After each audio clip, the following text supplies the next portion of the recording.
Right, good day, grade sixes. I hope this isn't too shaky because I'm trying to get this the right way around so that you can actually see what I'm doing. So I'm holding my camera with one hand and I'm going to write with the other. So for those of you who did not make school on Monday, I did Stompy with the kids at school. So let's just get it on the page. Okay, so that's what we looked at. And I just went over again that the S stands for the subject and it's what or who the sentence is about. Okay, and then an example would be die vrou.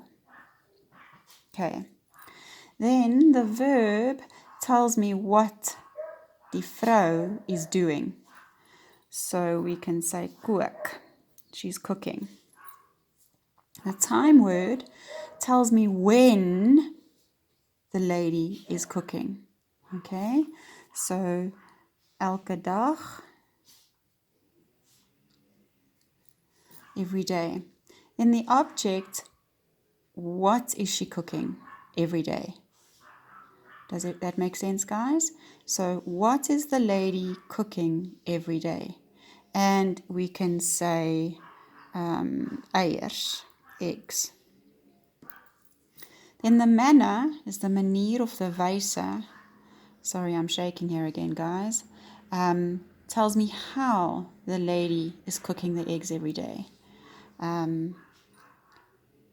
So we can say something like, I don't want to use lekker because lekker isn't a good word.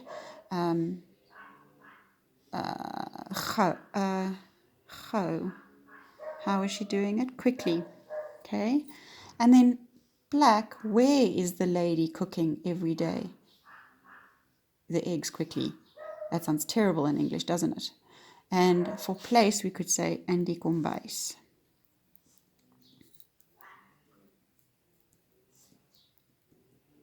Okay, so our sentence there says, die vrou kook elke dag eiers gou in die kombuis.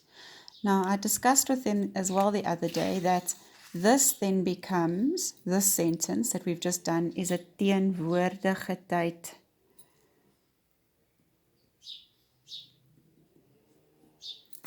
sentence. Teenwoordige tyd is present tense. Okay. Then, to make this sentence, we're going to look at it as a past tense sentence. I just want to get another color pen or pencil here. If you just give me half a second.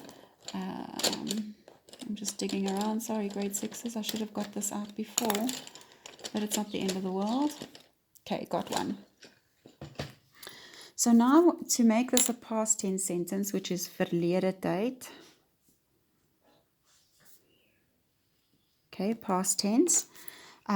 We've got to work with the verb one.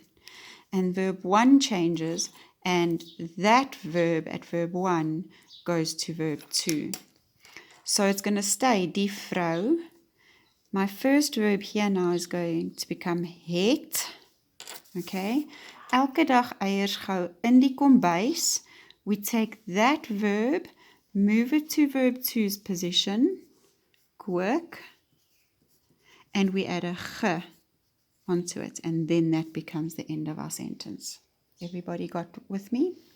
Great. So now we're going to look at some of the other rules for past tense.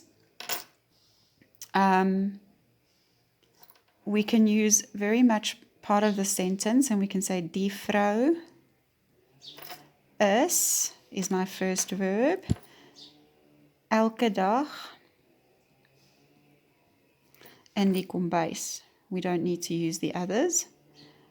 And for this sentence, it's not going to work if we use the other bits. Okay, so now we've got the word is. And in the past tense, is changes to was. We cannot move that to the end because we can't say ge is.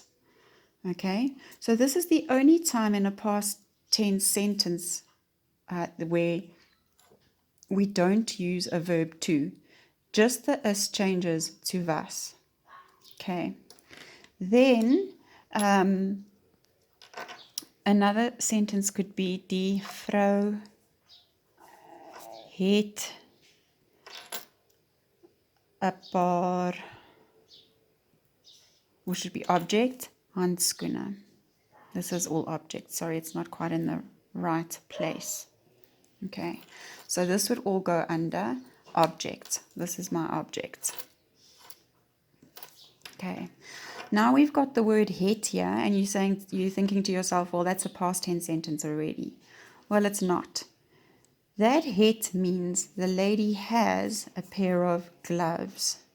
Okay, now we want to write it into the past tense. So I write in the word het here. That's correct. Die vrou het 'n paar handskoene. This het now comes to the end in verb to position. So I'm going to write it over here at the end. And it changes to gehad. Okay, so if it's got a het here where it's saying the person has something, then we change it to het and we add gehad. Then the last sentence is die vrou maak the place die kombuis. And now it's a present tense sentence, but we're using verb to, and we put in the word skoon. So the lady is cleaning the kitchen. Okay, first verb, second verb. When I write it into past tense, this becomes het. Okay, I keep skoon at verb to. Sorry, I'm just writing it underneath. I put in the word ge, and then I bring my verb from verb 1 position and add it on to the end. So it's skoon gemaak. Everybody with me? I hope that makes sense. So that is for verlede tyd.